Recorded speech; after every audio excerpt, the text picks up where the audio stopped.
во вистинско време ја остваруваме оваа покана. Ви благодариме што ја прифативте вака срдечно и вака во проширен состав. Во проширен состав, иако сме и да кажеме за гледачите и по соседска основа, ова малку непосредно сме лоцирани едните позади другите. Меѓутоа, пролетта или почетокот на пролетта веќе е време за некои родители кои што и за некои средношколци кои што оваа година завршуваат со 4-та година и со матурирањето, да размислуваат на тема каде е понатаму. Таа професионална ориентација како еден сегмент некако доаѓа до израз можеби точно во овие денови, овие недели и овие 2-3 месеци. Па ние како Македониум традиционално во овој период од годината сакаме да слушнеме малку повеќе од прва рака од вас, сето тоа да помогне во донесувањето на одлуките, еве и на родителите, меѓутоа и на оние бруцоши кои што од оваа година ќе стапат во студентските клуби и амфитеатри. Може ли да го започнеме разговорот со една ваша општа проценка на состојбата во високото образование во моментов во Македонија? Па, јас многу не би сакала да говорам околу, да давам детален преглед околу состојбите во високото образование. Може би нешто генерално би можела да кажам дека високото образование, за разлика од 5 години, па за разлика од претходните 2 години, постојано има тенденција на промени и тоа ми се чини дека се позитивни промени од времето кога јас, може би и вие кога студиравте, кога професорот беше, кога до професорот не можеше да се дојде. Сега, за разлика од тие времиња, денеска дојдоа времиња кога со студентите сме 24/7 и достапни, без разлика дали се работи за испит, зборувам барем за нашиот факултет, а предпоставувам дека така е и во другите факултети. Можно е, значи, да се направи контакти, да им се даде консултации како полесно да го совладаат материјалот кој им е потоа за испит. Потоа, многу од факултетите почнуваат да остваруваат, барем ние, така правиме, остваруваме контакти со стопанството, остваруваме и ова е еден вид, нели, контакт со работка веќе со телевизиите, особено што нашите, нели, студенти се тука вечерва гости во вашата емисија, и тоа и со повод да зборуваме и за високото образование и да зборуваме за изворно да бидат сведоци како се создава една емисија од типот на Македониум. Така да сите овие промени во поглед на интерактивната настава со студентите, во поглед на подготвување на проекти, во поглед на практичниот дел каде што треба во образованието да биде повеќе застапено, барем 70% во поглед на теоријата, се барања кои ги наложува самото современо образование, а ние како факултет го применуваме во пракса. Така. Интересен е моментот за вашето гостување и заради уште една причина. Имено сега пред известно време излегоа новите резултати на проценка според Шангајската листа, она што е некаков критериум за вас, универзитетите, факултетите или институтите од високото образование. Кажете ни малку повеќе, како се проценуваат факултетите според таа Шангајска листа и кои се практично точките, моментите или критериумите за оценување според кои се добива и место во листата на крајот на криштата? Па, јас морам да кажам дека пред 2 години Факултетот за бизнис и економија на таа Шангајска листа беше рангиран на 8 место, што е доста завидно ниво, ако се има во предвид дека на таа ранг листа ги има некои 23 универзитети и високостручни школи, од кои пред нас беа ми се чини околу 6 државни универзитети. Оваа година повторно сме задоволни со нашето рангирање, бидејќи се најдовме на 13-то место и сигурно дека тоа е резултат на согледување на таа комисија која направила наша оценка врз основа на изминатите 2 годишни залагања на нашиот факултет, бидејќи колку што знам од самите професори се бараше да се достави колку трудови имаат напишано, дали тие трудови се објавени во реномирани весници со импакт фактор. Потоа се бараше и се проценуваше ангажманот на нашите студенти во нашата наставна работа, колку е фидбекот од она што ние сме им го пренеле и кои се проекти произлегле од нашата работа со студентите. И така да мислам дека врз таа основа секој факултет си го доби соодветно своето место на таа ранг листа.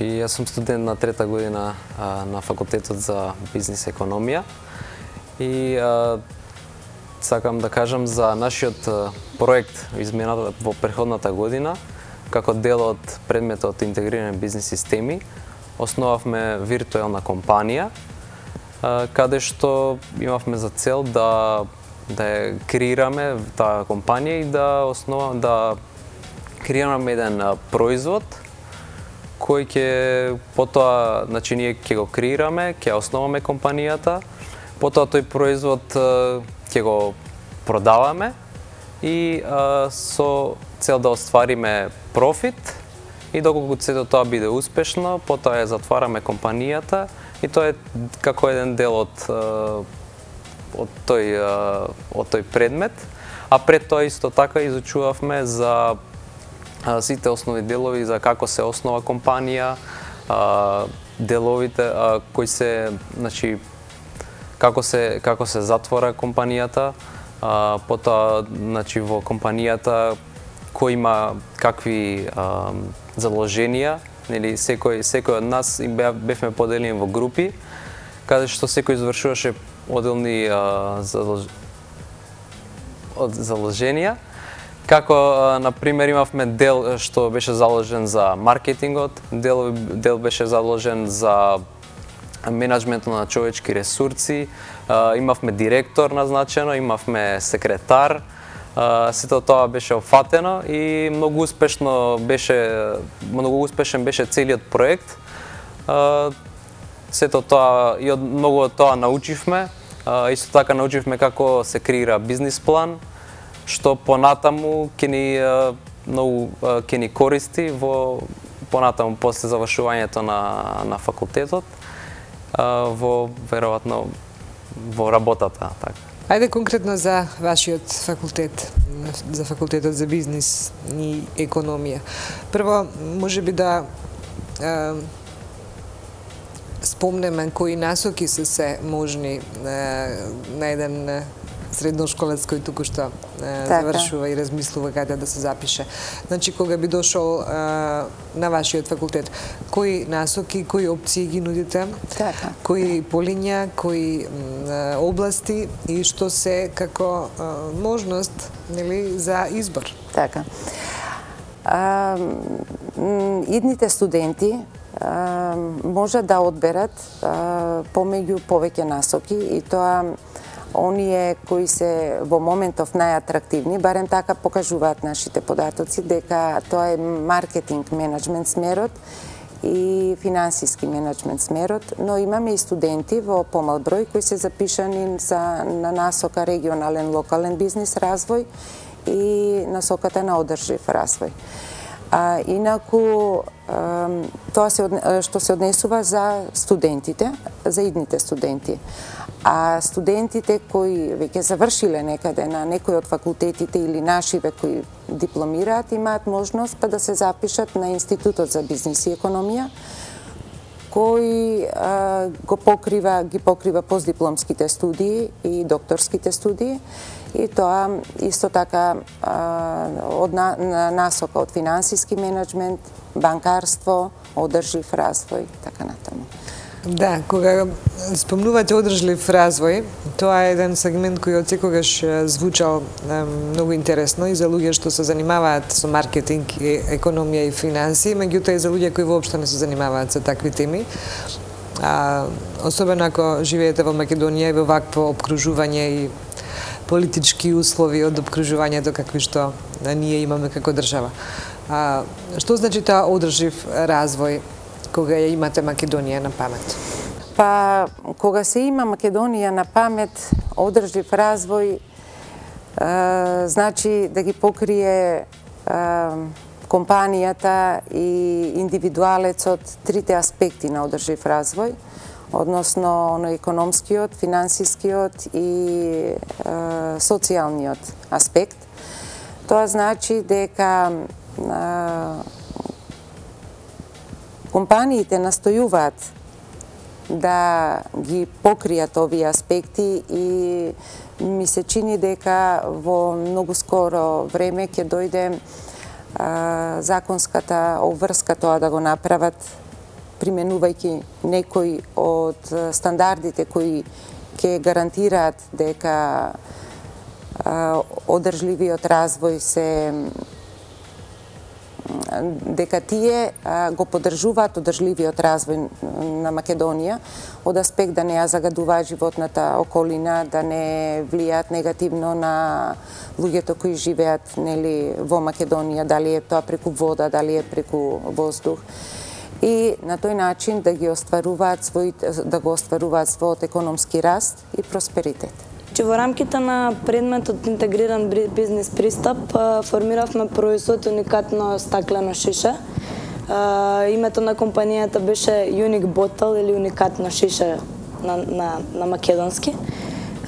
Имавме одлична соработка со нашите професори, воедно и ментори кои што ни помогнаа заедно да го одбереме овој производ и да го пласираме на нашиот факултет и во самите рамки на факултетот и надвор од факултетот.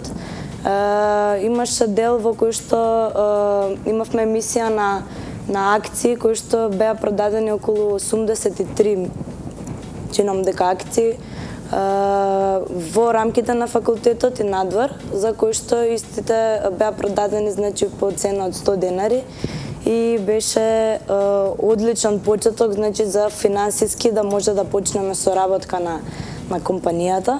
Како што напомена мојот колега Иван, имавме хиерархиски поделена структура со генерален директор, секретар, заменик и одделни сектори во самиот дел, кои што беа задолжени од страна на студентите да ги извршат сите задачи во рамките на истиот проект. Одлична соработка имавме меѓу нас, направивме производ кој што се пласираше со успех и со резултат, остваривме профит, кој што си го поделивме меѓу студентите и се почастивме.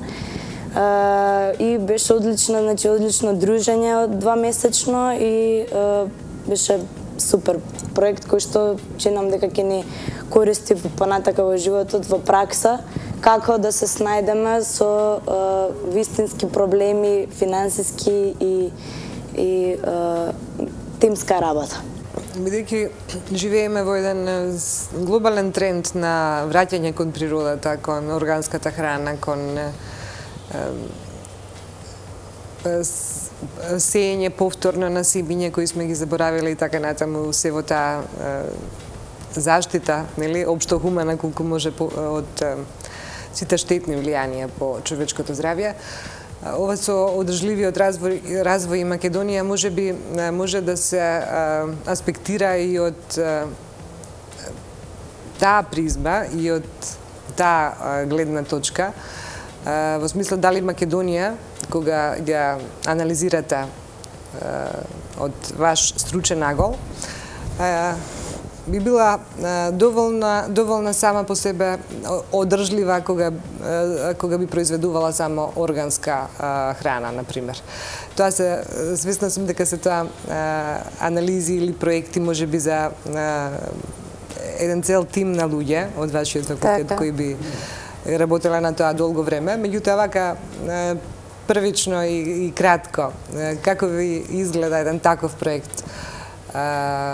Како промоција или потенцирање на оно што е можеби најважно и суштинско и за студентите и за и нивните родители исто така, некако од општо добро. Така. Проект од општо добро би го нарекла.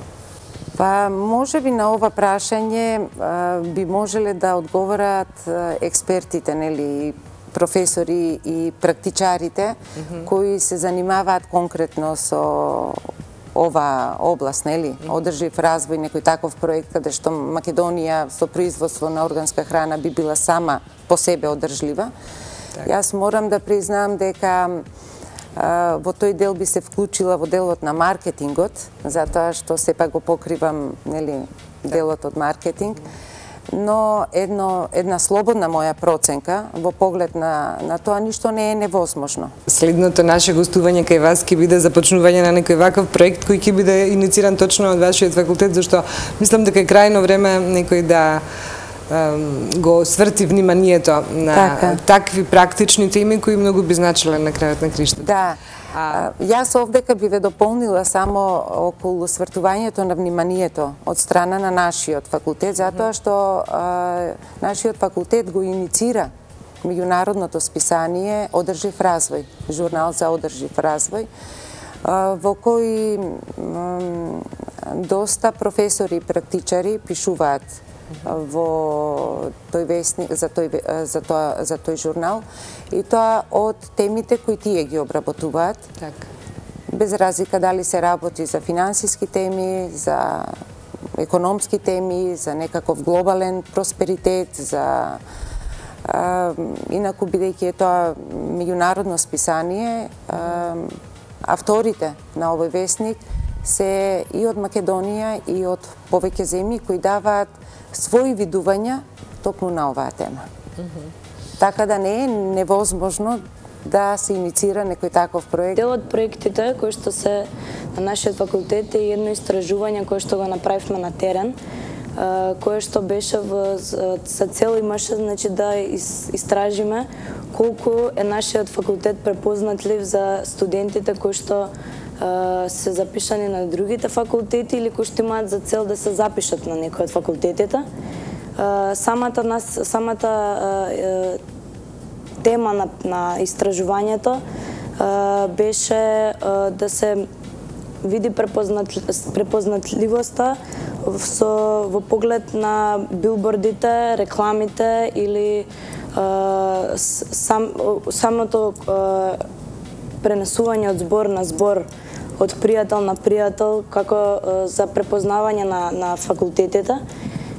Тоа беше дел од самиот вестник, исто така проект кој што е во склоп на студентскиот вестник на факултетот за бизнис економија. Ние како медиум од наша страна навистина може би имаме поинакви забележувања од вас факултетите или универзитетите кои што некако теоретски, нели, и поредот на нештата би требало да разговараат за некои теми. Меѓутоа, кога потребата се наметнува сама по себе и е очигледна, тогаш е можеби време точно од медиумите и факултетите заедно да произлезе една поширока иницијатива, затоа што едноставно кога се зборува за одржлив развој, дури и јас лаик во сите овие теми, мислам дека Македонија тука би одиграла една значајна улога како пример во тој концепт, нели? Кој можеби ќе стане пример и за другите земји во регионот, па и пошироко. Потполно се да сте во право во тоа, затоа што јас пред малку реков ништо не е невозможно Македонија да биде иницијатор на еден таков проект, заради тоа што Македонија е иницијатор на многу такви проекти. Еве, да го земеме садењето на дрвото, денот на дрвото, така, кој исто така е во насока на одржливиот развој. И таа иницијатива е произлезена од Македонија, каде што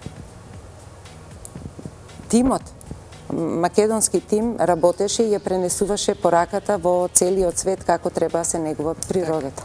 И особено заради фактот, тука морам да ве надополнам, бидејќи говорејќи за наистите овие теми, да го заокружиме овој блок околу органскава храна и Македонија земја на органска храна, едноставно фрапира последното соопштение, например, на Светската здравствена организација, меѓу другото, освен што констатира колку ново заболени има од срцеви заболувања и канцерогени заболувања, една сериозна препорака или до ниво на фрапираност која што се чита меѓу редови во извештајот, колку се денешниве луѓе неинформирани дека секоја од тие болести настанува како резултат на исхраната. Значи, една глобална тенденција е да се свртиме кон храната, размислувајќи дека сме ние всушност тоа што го јадеме. Така. Ајде малку на овие интересни теми кои сакам да ве запрашам околу вашата секојдневна комуникација со студентите, освен студентскиот весник и она што вие ќе ни кажете понатаму, што се содржат тие активности.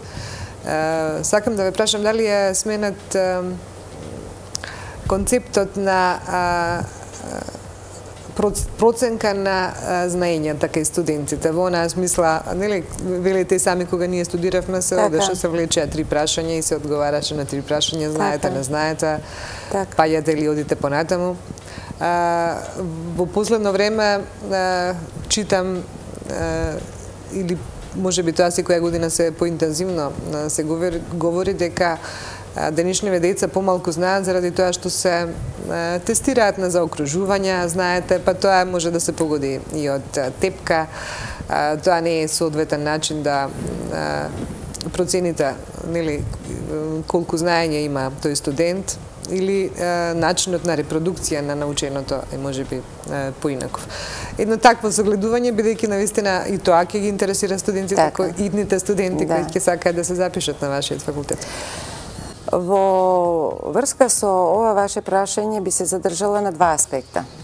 Првиот аспект е околу можните учебни помагала, така наставните материјали.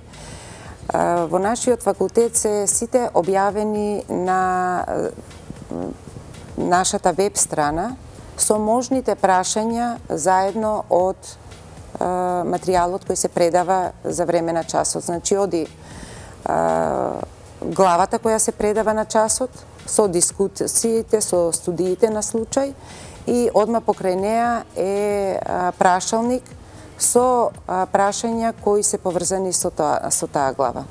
Значи, потоа професорот, студентите или овие материјали ги добиваат по мејл, во зависност нели сите оние што се запишани која година се, или сами си ги симнуваат за учење. Можните прашања повеќето од студентите си ги имаат ископирано и ги носат со нив на час и како професорот предава, си ги гледаат прашањата, самите си ги одговараат. Не е потребно никој да им ги одговори. Значи, тоа е една олеснителна околност во поглед на тоа.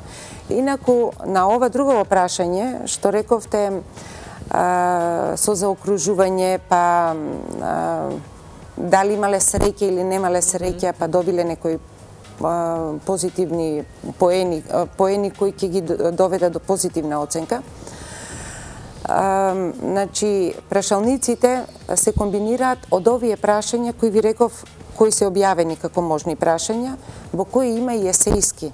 Значи, некаде може би, да не претерам 50%, сега се зависи од професорот, како си го креира прашалникот, но дадена е можноста, значи, на студентите да се изборат, речам, за преку есејско прашање и за позитивна оценка. Така да нема дилеми, овие што се прашање на заокружување можат само да му ја зголемат оценката, да речем, и да отиде погоре дали ќе биде 6 или 7.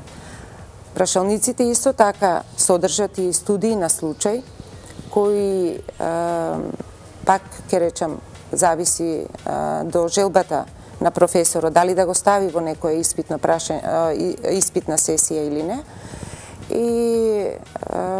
Но нема нешто што претходно не е работено на час. Дали преку видео презентација, посебно да речам методологијата кај нас,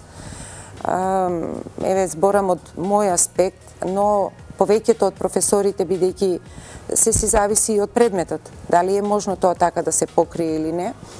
Нели, тука ми се и моите студенти сведоци, после тоа ќе ја гледаат оваа емисија, сигурно и останатите студенти од нашиот факултет, кои може да го потврдат тоа, дека часот е креиран на тој начин што оди со теорија.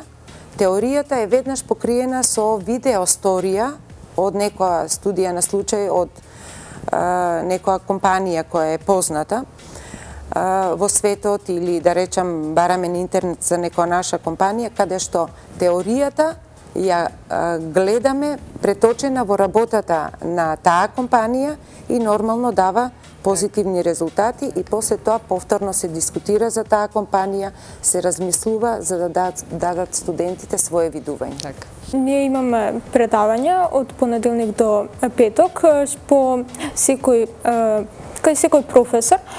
Тие предавања траат по сат и пол. Тука професорот накратко не ја предава наставната единица, ние потоа дискутираме за наставната единица, имаме студии на случај, понекогаш прогледуваме и видео клипове и потоа поставуваме прашање, односно тоа што не е јасно. Значи, исто така професорите се достапни со нас 24/7, ни помагаат околу колоквиумите, пред полагање на колоквиумите. И рековте, многу се чести посетите на лице место, каде што конкретно можат да видат како тоа што го учела изгледа во практиката или практично. Така. Им помагате ли околу студентскиот весник и тие, да речем, во испитни активности? Да. И како тие изгледаат вашите дружења? Па, да бидам искрена, сигурно дека прво им помагам, првата сесија кога заврши пред Нова година со студентите отидовме да ја заокружиме годината, бидејќи се растеретивме, нели, од колоквиумите, ги ставивме оценките и беше време малку да се прослави нашиот успех, така. Тоа е една работа. Друга работа околу студентскиот весник, кој студентите го прават како фидбек во еден вид на рапорти, еден вид на согледување на нивното секојдневие. Да. Па од посетата што е направиле во некоја компанија или направиле некој интервју со некој од луѓето кои биле таму, па сето тоа е преточено, сите тие настани се преточени во едни есејски согледувања и се достапни на сите студенти да ги прочитаат. Така да и овој контакт од денешното наше дружење сигурно ќе биде одма во следното списание и се разбира со наша помош од професорите, затоа што сите професори имаат желба. Тоа е интересна работа. Нашиве студенти ја ствараат желбата кај нас. Мислам, сите тие се толку многу љубопитни. Дали заради тоа што нашиот пристап е така, не се оптоварени со толку многу теорија, бидејќи имаме многу пракса, многу дискусии, како вие би го решиле, да речам, овој проблем, што мислите за, да речам, студијава на случај, што пред малку ја гледавме и така натаму. И едноставно, самите тие ни даваат идеја дека можеме да ја реализираме посетата на Македониум, посетата на некоја друга компанија или да викнеме гостин предавач кој потоа ќе биде препрашан околу некои прашања кои не ни се јасни и така. Професор, ке вас да ви се заблагодариме за гостувањето во емисијата. Навистина ни приредивте задоволство што сте тука. во продолжение на емисијава да ги слушнеме пократко и вашите студенти, затоа што она што го правиме овде, го правиме за нив и за сите оние кои што утре можеби ќе станат ваши студенти.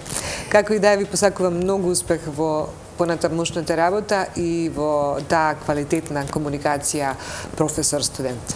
Ви благодарам многу и јас се надевам дека овој разговор ќе побуди интерес кај идните студенти кои треба да се запишат од веќе во јуни, кога ќе почнат уписите, а исто така искуството на нашите студенти само ќе ја потврдат, ќе го потврдат тој интерес, а му благодарам на Македониум и на телевизија Сонце кој пројави интерес за нашите активности. Во врска со студентскиот весник, кој го првото издание беше само пред неколку месеци. Најпрвин бевме на иницијатива на професорите и наша заедничка иницијатива. Отидовме во Нова Македонија, во весникот Нова Македонија, каде што со нивна заедна соработка, остваривме една соработка со која тие ни помага на еден вид, не упатија како да го креираме тој весник, ни дадоа помош и некои како што би можеле ние како студенти да напишеме во тој весник, бидејќи сепак сме студенти, немаме токаво искуство. И сепак и тоа беше успешно, бидејќи секој од нас зема еден дел, дали беше нешто нашите активности на факултетот, нешто надвор од факултетот, некои истражувања од областа на економијата или маркетингот или финансиите, и сето тоа го склопивме заедно во весникот, сега со помош на професорите, и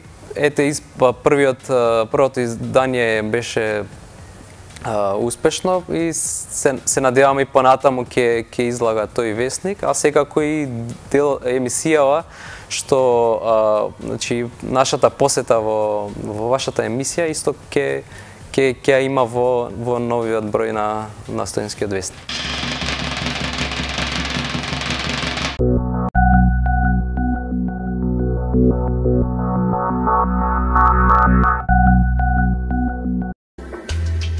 Од недобрените